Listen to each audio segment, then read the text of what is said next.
रियासत तो हमेशा जबर करती आई, लेकिन अदालतें रिलीफ देती थीं।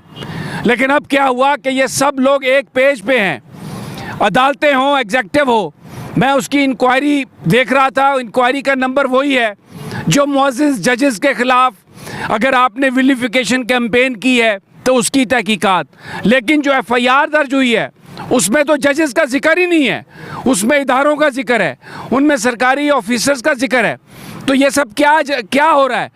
लग रहा है जैसे इमरान रियाज को उठाया, जैसे असद तूर को उठाया, और भी लोगों को उठाया जाएगा।